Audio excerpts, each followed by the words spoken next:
LA 카운티의 증오 범죄가 20년 만에 최고를 기록했습니다. 팬데믹 이후 급증했던 아시안 증오 범죄도 여전히 최고 수준인 것으로 집계됐습니다.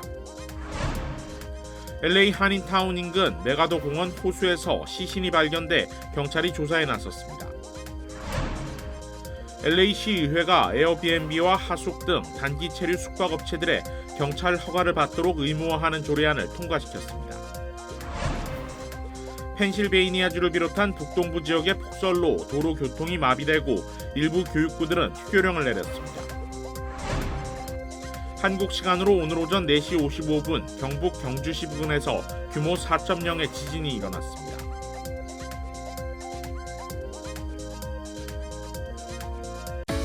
한미은행이 꿈을 미래로 이어갑니다. 꿈을 도전으로, 도전을 기회로, 기회를 미래로. 당신에겐 언제나 한미은행이 있습니다. Bank on your dreams. 한미은행.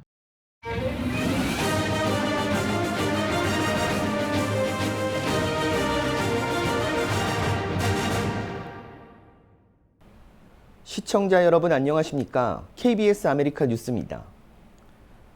LA 카운티의 증오 범죄가 20년 만에 최고를 기록했습니다. 팬데믹 이후 급증했던 아시안 증오 범죄도 여전히 최고 수준인 것으로 집계됐습니다. 윤범수 기자가 보도합니다. LA 카운티 인간관계위원회가 해마다 발표하는 증오범죄 보고서. 지난해 기준 증오범죄는 1년 전 790건에서 18%가 더 늘어나 929건을 기록했습니다. 2001년 1031건을 기록한 이후 20년 만에 가장 높은 수치이고 2013년부터 9년 연속 증가하는 추세를 보이고 있습니다. 신고된 증오범죄 건수의 72%는 폭력이 동반된 경우인데 이 역시 20년 만에 가장 높은 비율을 보였습니다. 인종과 성 정체성, 종교적 증오범죄도 급격히 늘어났는데 인종 증오범죄가 전체 53%를 차지했고 성 정체성 관련 증오범죄와 종교적 증오범죄가 뒤를 이었습니다. 반면 팬데믹 기간 급증했던 아시안 증오범죄는 지난해에 비해 25%가 줄었습니다. 그러나 1980년 집계가 시작된 이래로 살펴보면 여전히 최고치를 기록하고 있습니다. 위원회 측은 단순히 이전보다 신고가 늘어난 것만으로는 최근의 추세를 설명할 수 없다며 증오범죄가 위험 수위에 이른 상태라고 경고했습니다. We also know that the increase in actual hate crimes is real because other jurisdictions we know of have reported similar rises in hate crime, such as the state of California, which reported a 20.2% increase in hate crimes in 2022. 연례 증오범죄 보고서를 발표한 오늘 위원회 측은 증오범죄 피해를 당한 한인들의 사례도 이렇게 구체적으로 소개했습니다. 위원회가 공개한 한인 피해 사례는 모두 5건. 1월에는 한인타운에서 학교에 가던 모녀를 향해 라티노 남성이 욕설과 함께 테이저를 겨누고 공격하는 일이 벌어졌고 3월에는 흑인 남성이 쇼핑카트를 끌던 한인 남성을 향해 한국으로 돌아가라며 주먹과 발로 구타하는 일도 벌어졌습니다. 7월에는 피코 유니온 지역에서 산책을 하던 한인 여성을 향해 흑인 남성이 한인 비하 발언과 욕설을 퍼붓고 막대기로 얼굴을 가격했다 체포되기도 했습니다. Some individuals may not be reporting hate crimes and hate incidences. This may be because people don't know how to report them or just simply because they don't trust us in law enforcement. I cannot stress enough that the Sheriff's Department, your Sheriff's Department, encourages the entire community to come forward and report all acts of hate. 이번 증오범죄 보고서는 카운티 내 100여 개 지역 치안기관과 교육기관, 커뮤니티 비영리 단체들이 접수한 증오범죄 신고 건수를 종합해 작성됐습니다. LA 카운티 당국은 2019년부터 각 단체 기관들과 연계해 증오범죄와 싸우는 캠페인을 전개하고 있습니다. KBS 뉴스 윤범수입니다. LA 한인타운 인근 메가더 공원 호수에서 시신이 발견돼 경찰이 조사에 착수했습니다. LA 경찰국과 LA 소방국은 지난 월요일 새벽 2시쯤 신고를 받고 메가더 공원으로 출동해 호수에 떠있는 시신을 발견했습니다. LA 카운티 검시소는 호수에서 발견된 시신의 신원은 올해 42살 호세 헤레라로 파악했습니다. 사인은 아직 확인되지 않은 가운데 LA 경찰국은 호수에서 시신이 발견된 이번 일을 알고 있는 사람은 누구나 제보해 줄 것을 당부했습니다. 에어비앤비, 하숙 등 LA시 단기 숙소 임대업계에 경찰 허가제가 시작될 전망입니다. LA시 의회는 에어비앤비, 하숙, 호텔 업계 등 단기적으로 숙소를 임대하는 업체에 경찰 허가를 받도록 하는 규제안을 표결에 붙여 어제 통과시켰습니다. 내달 1일 구체적인 규정 내용과 시행 일정 등을 재차 표결에 붙일 예정인데 사실상 큰 변화는 없을 전망입니다. 허가제가 시행되면 경찰은 해당 업체나 숙소를 방문해 안전, 수용 인원, 직원 전과 기록 등을 종합적으로 점검하고 허가 여부를 결정하게 됩니다. 현재 시정부에 등록된 관련 시설은 총 6,700여 개로 경찰 허가제가 시행되면 무분별하게 숙소를 임대해 무질서한 파티를 벌이는 일이 줄어들 것으로 시정부는 기대하고 있습니다. 허가제가 공식적으로 실시되면 LA 한인타운의 경우 중소규모 하숙과 단기 체류 숙소들도 일제히 영향을 받을 것으로 보입니다. 오늘 LA 지역의 날씨가 쌀쌀해졌는데요. 펜실베니아주를 비롯한 북동부 지역에는 폭설이 내리고 있습니다. 도로 교통에 차질이 발생하면서 일부 교육구들은 휴교령을 발효했습니다. 이우수 기자입니다. 산더미처럼 쌓인 눈을 치워 인도를 만드는 작업이 이어집니다. 차량을 동원한 제설 작업이 이어지지만 통행은 평소에 비해 원활하지 못합니다. 국립기상청은 이번 주 클리블랜드 호수에서 시작된 눈보라의 영향이 펜실베이니아와 뉴욕 북부를 덮쳤다고 밝혔습니다. 이러한 눈보라는 이른바 호수 효과라고 불리는데 미국 북동부와 캐나다에 걸친 5대5 위에 찬 공기가 흐를 때 발생합니다. 현재 북동부 대부분이 눈으로 덮였는데 폭설이 심하게 내린 곳은 40인치의 적설량을 기록하고 있습니다. 쌀쌀한 기온과 함께 빙판길이 조성되면서 차량 통행에도 문제가 생겼습니다. It was a little crazy. A foot of snow in the road for about 8 miles and slick when it was plowed. Yeah, it's going to get worse. It was pretty slick. The hills were pretty good plowed though, been salted, but yeah, you had to go slow. 폭설이 강타한 뉴욕주 북부 터그힐 지역에는 여행주의보가 내려졌고 교육부는 학생과 교직원들의 안전을 위해 휴교령을 발효했습니다. 국립기상청은 동북부 지역의 폭설로 시민들의 각별한 주의가 필요하다고 밝혔습니다. 불필요한 외출을 자제하고 차량 운행이 필요할 경우 체인을 장착해야 하며 고립될 수 있는 만약의 상황에 대비해 여분의 물과 음식을 구비할 것을 권고했습니다. 기상청은 앞으로도 시간당 1에서 2인치의 눈이 더 내릴 것으로 보고 있습니다. 북동부 지역의 추위는 이틀간 이어지다 주말쯤 다소 누그러질 전망입니다. KBS 뉴스 이우수입니다. 한국 시간 오늘 오전 4시 55분 경북 경주시에서 규모 4.0 지진이 발생했습니다. 자세한 소식 오하영 기자가 전해드립니다.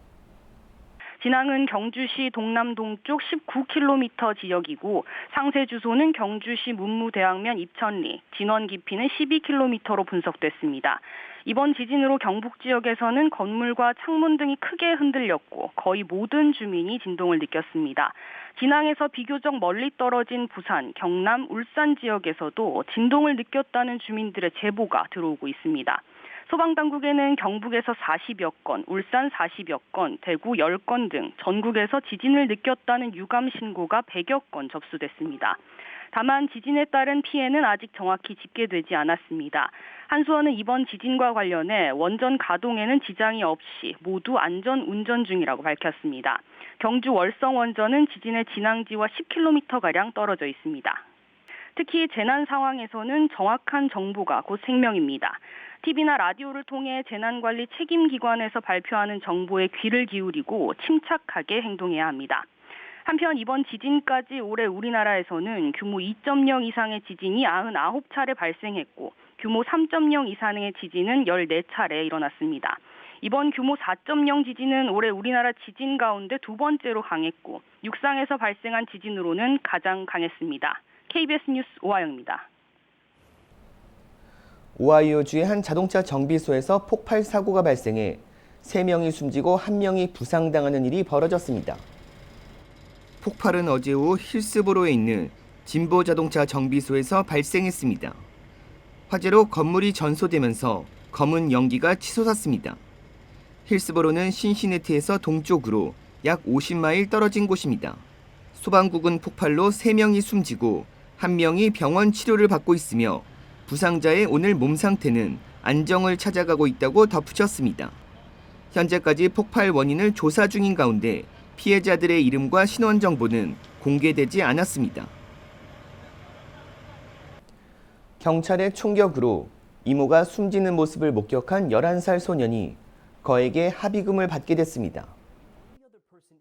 텍사스주 포스워스 시의회는 11살 자이언 카에게 350만 달러를 지급하는 방안을 승인했다고 밝혔습니다.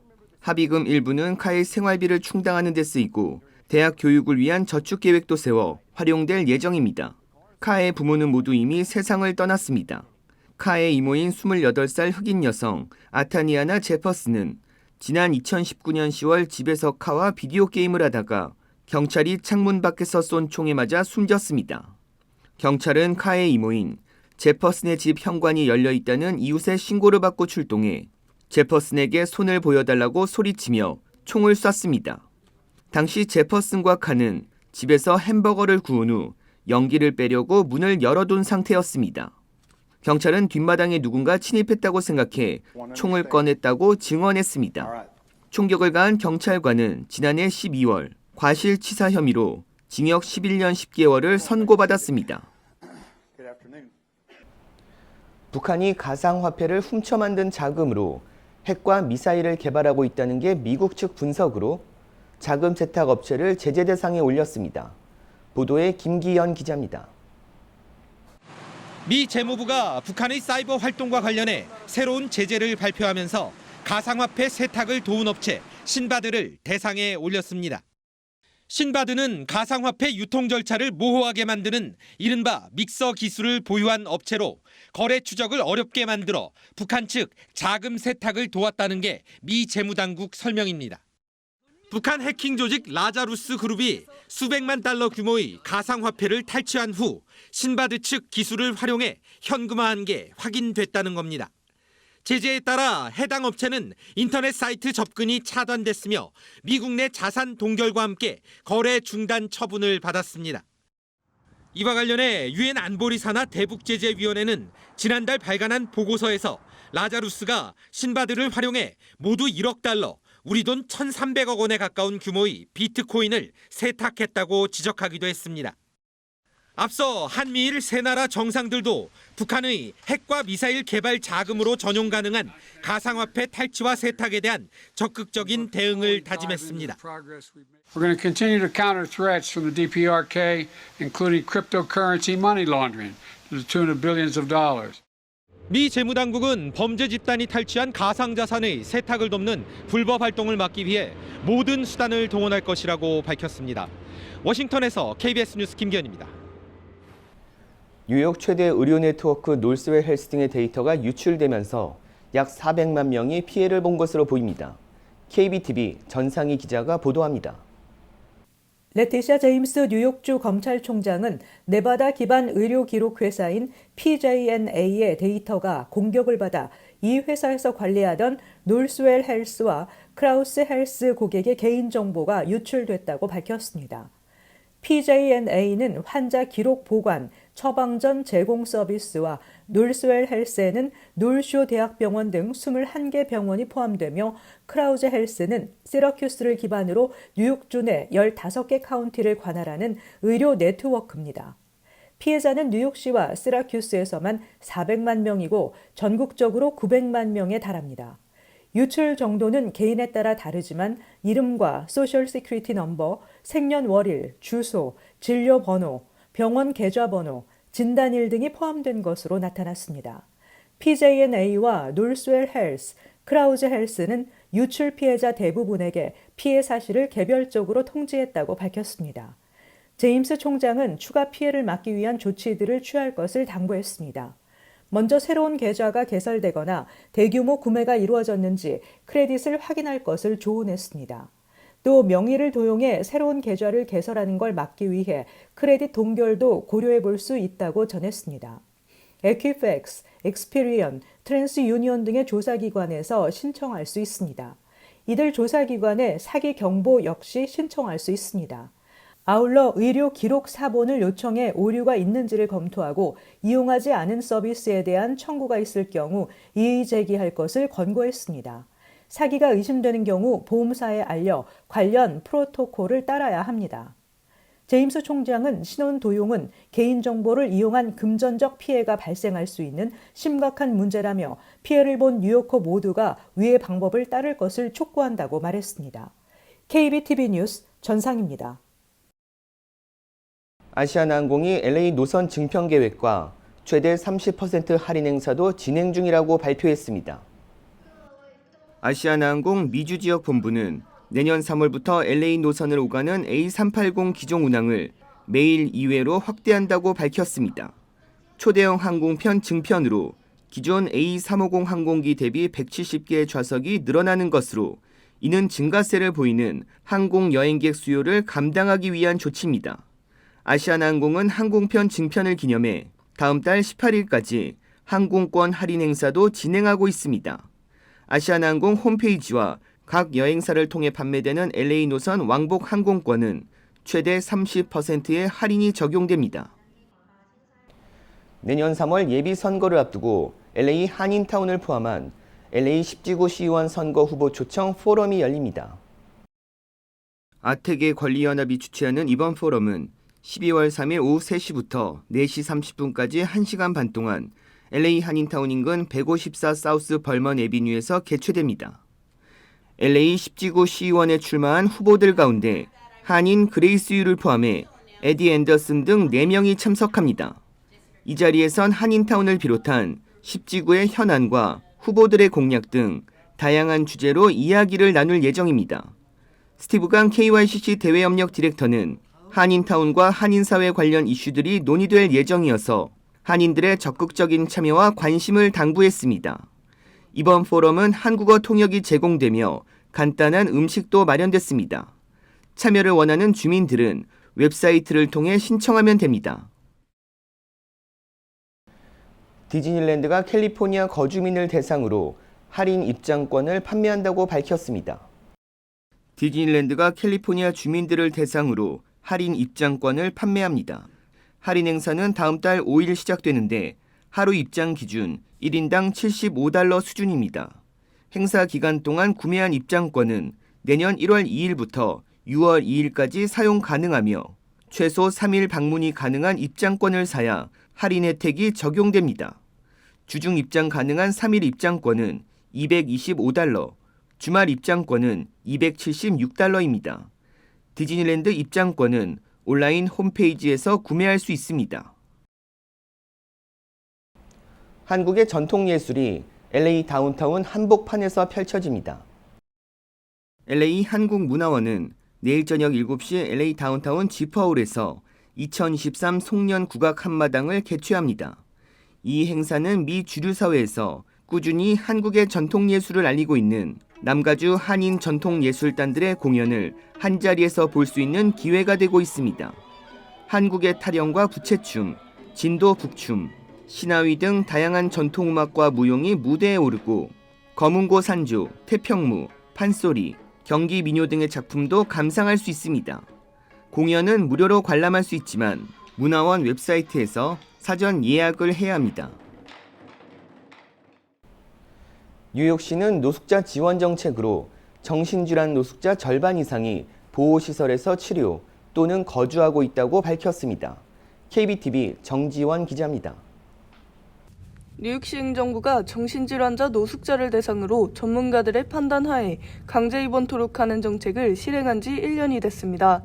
에릭 애덤스 시장은 오늘 뉴욕시청에서 가진 기자회견을 통해 작년 12월부터 실행한 입원 정신질환 노숙자 강제 입원 보호 조치로 인해 치료받지 못하고 거리를 전전하던 노숙자 가운데 절반 가까이가 보호소에서 치료를 받고 있으며 안정적인 삶을 살고 있다고 밝혔습니다.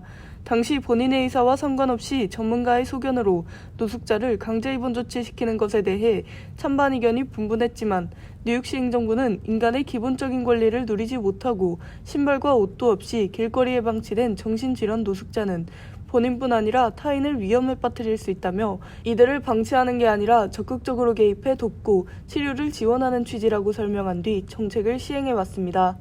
뉴욕시와 뉴욕주 정부의 적극적인 지원과 협력으로 정신치료 병상 추가 확보, 노숙자 및 정신질환자 지원 주택 건설 확대를 통해 아무도 접근하지 못하던 정신질환 노숙자 100명 중 50명 이상이 현재 뉴욕시 치료시설 또는 보호소에서 생활하고 있는 상황입니다. 뉴욕시는 고질적인 주택가격 부담으로 노숙자로 전락하는 사람이 많다며 모든 뉴요커가 인간의 기본적인 권리, 지붕 아래서 잠잘 수 있는 권리를 누리도록 지원을 아끼지 않을 것이라는 입장입니다. 특히 본격적인 겨울철로 접어들면서 노숙자들의 건강이 우려되는 상황에서 이들의 주거지를 안전하고 따뜻한 실내로 옮기는 작업도 진행할 것이라고 전했습니다.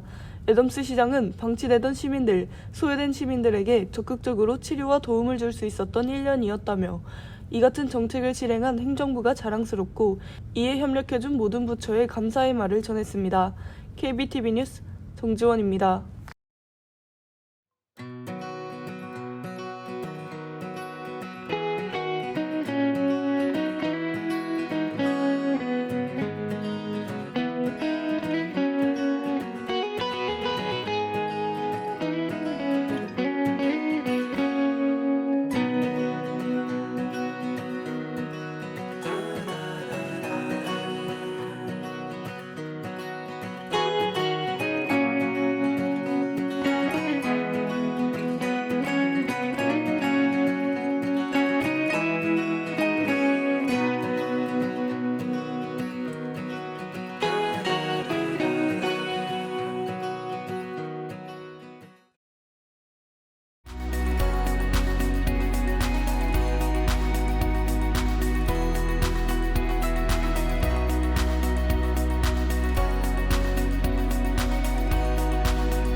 한미은행이 꿈을 미래로 이어갑니다.